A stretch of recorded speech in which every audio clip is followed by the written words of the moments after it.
Kung wala kang tato or isa ka doon sa mga nanghuhusga sa mga taong may tato, skip mo na tong video na to, hindi to para sa'yo. Una sa lahat, bakit ka nagpatato? Hindi ko man alam pero sinisigurado ko, merong istorya sa likod kung bakit nagpalagay ka ng tinta sa balat mo. Hindi ako naniniwala na nagpapatato ang isang tao para lang magmukhang astig, para lang maging cool. Naniniwala ako na may dahilan kung ba't ka nagpalagay ng tato. Posibleng simbolo ng pag-ibig, simbolo ng mga pagsubok na pinagdaanan mo, simbolo ng pagiging matatag, o kaya naman, simbolo ng pagkabigo.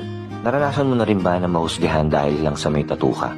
Yung tipong hindi ka matanggap sa trabaho na kaya mo namang gampanan at maaaring mas magaling ka pa nga dun sa ibang tao, pero hindi ka matanggap-tanggap dahil lang sa tattoo mo. Nakakalungkot, di ba?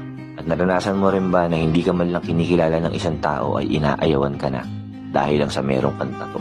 Kesyo masamang tao, ex-convict, addict, hindi gagawa ng mabuti, madumi, matungis, kung ano-ano pang panghusga. Marami nga dyan, wala ngang tato at malinis ang katawan, kapita-pitagan ng reputasyon, nag-aral sa magagandang eskwelahan, pero magnanakaw.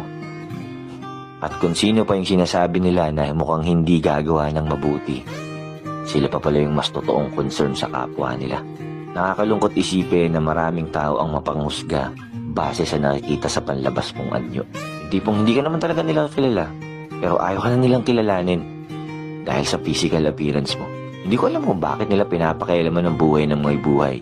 Hindi naman nila pera yung ginamit para magpatato. Di ba nila nare-realize na sobrang iksi lang ng buhay para ilaan pa nila yung atensyon nila sa buhay ng ibang tao? Ang tanong, sino ang nagkakasala? Yung mga taong may tato na wala namang ginagawa?